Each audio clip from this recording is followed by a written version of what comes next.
Have you ever seen a knife that you liked a lot, except it was just way too damn small? How's it going, everybody? I'm Rollshambo, the connoisseur and collector of all things sharp and shiny. And if you answered yes to that question, I'm going to need you to smash the like button, because today that is not going to be a problem. Nope. We are going to see this knife from Midgards Messer, a German company making Viking Nordic themed knives.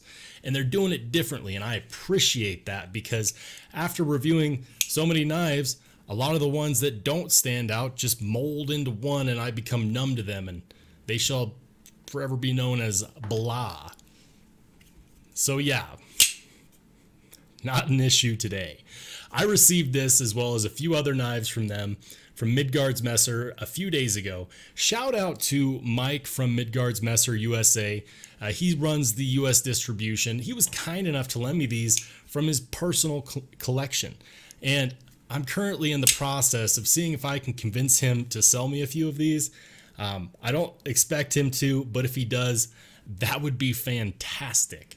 So I'm excited because this gives me an opportunity to check out something that's truly new, and the US distribution is also new. So that's great, because that means that if you like this, there's going to be a whole lot more of it. I'm rambling. Let's go ahead and dive in deep and do the first impressions on the Midgards Messer Thunrar.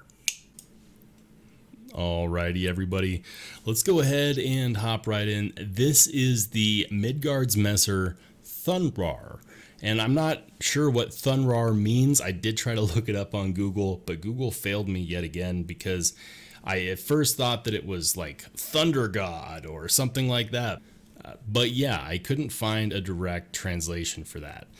First thing you're going to notice here is that this is not a flipper. At the moment, this is available on White Mountain Knives for about $350, and we're going to go over why. However, this specific one is coming from Midgards Messer USA distribution, and they don't have a website up yet. If you were to find them on Instagram at Midgards Messer USA, their website goes to the German site, which is the homepage.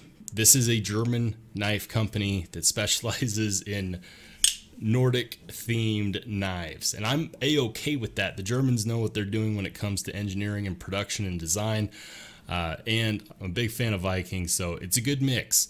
I was told by Midgards Messer USA that they are going to have a website up soon. So if you're interested in this in the meantime, I think they have a few left. All you got to do is hit them up on Instagram, and I'll make sure to post their Instagram below, since they were nice enough to send this out for me to borrow and check out. And also because I think that there are people out there who would be interested in getting a chunker of a knife. Like this defines overbuilt. Like your Medford Praetorian is not as overbuilt as this, but I guarantee that this probably has better cutting geometry. And I'll show it off in a cut test near the end of the video. So if you're interested in seeing just how smooth this cuts through things, make sure you hang around till the end. Let's talk a little bit about the materials. Here in the back, we've got titanium handle scales, full-length titanium backspacer, 3D milled titanium pocket clip. The lock bar is titanium, but it has a steel lock bar insert. And of course, the blade steel is CPM D2. It's running on bearings, and that action, you know what, it could probably cut a few fingers off if you're not careful. It's a bit of a guillotine, but whenever you have a blade that heavy, you're going to run into that. Speaking of which, the way that you're supposed to open this knife in Germany, due to their knife laws, is like this. In Germany, you're not supposed to have a knife that you can open one-handed. We tend to be rebels here in the United States. We've got this generous fuller right here, so why not use it? When doing so and with those bearings in mind, it snaps open with authority, and it just leaves to a nice satisfying click. I've had a lot of fun fidgeting with this over the last couple days, and actually feeling the weight of this in my pocket actually feels reassuring. Knowing that you have this kind of blade in your pocket is insane to me, because it's actually a bit of a confidence booster. I just suggest that you wear a belt, you know, while you're in the midst of confidence boosting with the heavy knife. How heavy is it, you might ask? Well, let's take a look.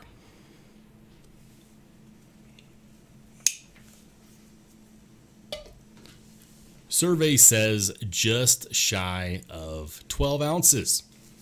Now, I don't have my measuring tape out, but I did measure this earlier. It has an overall length of just over 8 inches. It's like 8.07.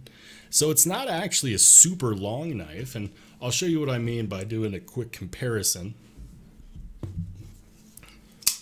Here we have a Spyderco Paramilitary 2, and then another knife which is generally considered large, but not in this case. We have the Grant Gripper. Now you'll notice that the Grant Gripper is actually a bit longer overall length, but the blade on this is shorter. It's wider. The carry profile is going to be a lot wider. However, as far as length is concerned, it's under 3.5 inches, which means that for a lot of those states that have the 3.5 inch blade concealed carry law, this is going to go ahead and fit those parameters. As far as the carry profile, normally people compare against the Spyderco, either a Para 3 or Paramilitary 2, and even with this Wise Men Company Fang on there, this is going to be a bit wider of a carry profile. It's not often, by the way, that my Grant Gripper feels like a slender, light knife, because in all honesty, it's really not. And after carrying this for the last couple of days, this feels like a toothpick. So, comparisons out of the way, how do I feel about this knife? You know, I'm a big fan of the design language. This is a Bowie style blade that has about a 1/4 inch thick spine, which is very confidence inducing. This nice aggressive clip here at the end, so it makes this tip nice and stabby. And it's kind of a Tonto, because you know, you have two different edges between here and here. Something that I did notice is just how big this blade is as far as the width is concerned in comparison to how small that bevel is. Now, you'll see when I do the cut test, that doesn't necessarily affect its ability to cut and slice things. It slices very well, but if you know what, I would prefer to actually have a bit wider of a bevel, maybe a bit more polished of an edge. CPM D2 performs much better than its more budget-friendly counterpart, regular D2, because this is a powder metallurgy steel made by Crucible Industries versus regular D2, which is ingot-based, meaning that you have larger carbides, so it gives you a toothy edge that's harder to sharpen. And by making this in powder metallurgy instead, you get rid of a lot of those issues that people have with D2 being chippy and toothy, and so you could put a nice polished edge on this one, no problem. That being said, the handle scales are kind of this golf ball look, which I think is pretty cool actually, and I'll see if I can get that to focus in. But I think that it's cool because it almost gives it this 3D effect where it looks like there's these tiny little balls on the handle scales. And I think that looks cool. I mean, it's the golf ball effect, raindrop effect, water effect, whatever you want to call it, but that's just neat. I like having something different, and having a design like that that sticks out is great. Now, not everything on this knife is amazing. For example, this pocket clip. This pocket clip is cool because it's a 3D milled titanium clip, and it does allow for a lanyard for those who would want one.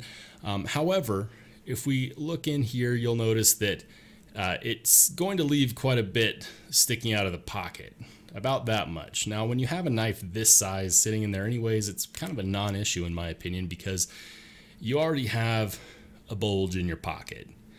People notice. Are you happy to see me, or do you have a Thunrar in your pocket? Hey, there we go. So at the end of the day, the good news is that they do have a sheath for these. And so if you order one from Midgards Messer USA, they can actually send you a sheath. So you can put this on your belt, and then the clip could honestly come off because you could stick it in your sheath and you'd be good to go.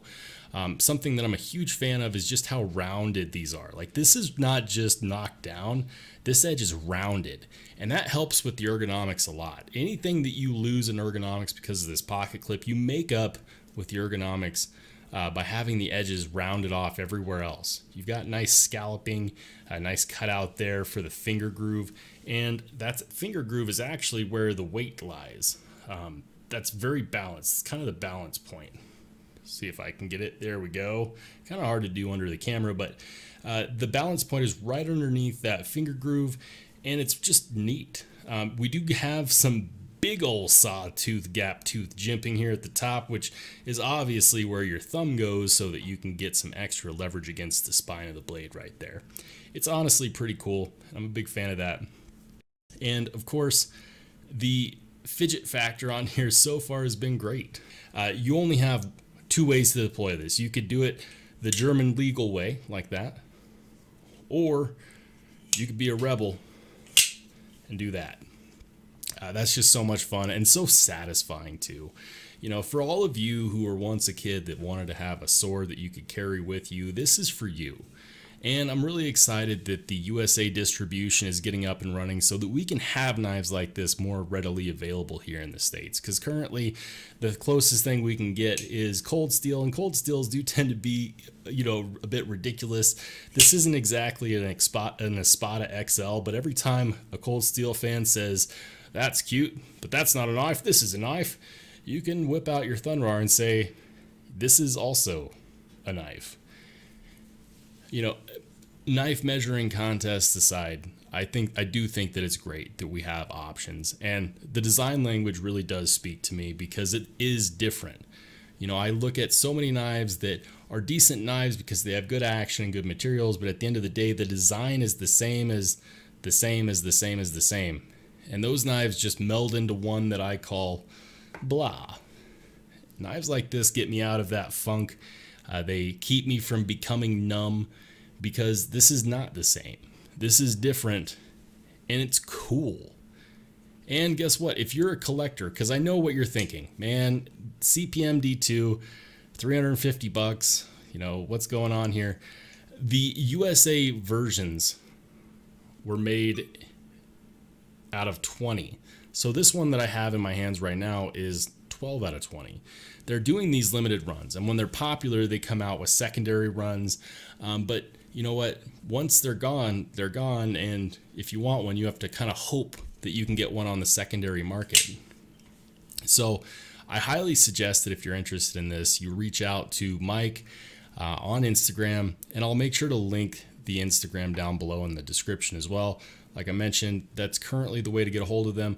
As soon as their website drops, which I've been assured is going to be either at the end of October or the beginning of November, and we're there, I'll make sure to update this video with that link, and you can go there. But in the meantime, go to Instagram. I'll link his info down below. Really great guys to communicate with over at the Midgards Messer USA distribution. All right, so I know what you've been waiting for. You've been waiting to see just how great this bad boy cuts, considering that this spine is, you know, very thick. If you spine wax something with this, you'd probably end up knocking it down. And it could do just as much damage with this beefy thing as you could with this nice slender blade. So let's see just how well this cuts. So now it's time for us to go ahead and see just how good the cutting geometry is, because when you have what is honestly a 1/4 inch thick spine, the main concern is, well, is it going to cut anything, or am I just holding an axe in my hand? I'm happy to tell you that this cuts no problem.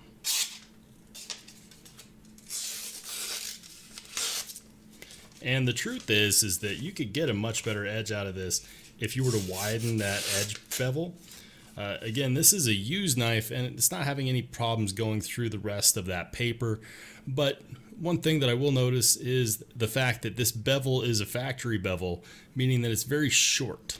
It's not very wide, and if we were to put a polished edge on here and widen that bevel out, the cutting would be even more phenomenal. I have shaved a little bit of hair off my arms with this just in testing, and I can tell you that it doesn't lack for sharpness. Personally, I would like a wider bevel, but I could do that myself, so we'll just have to see how things go. But ultimately, at the moment, from the factory, cutting is not an issue.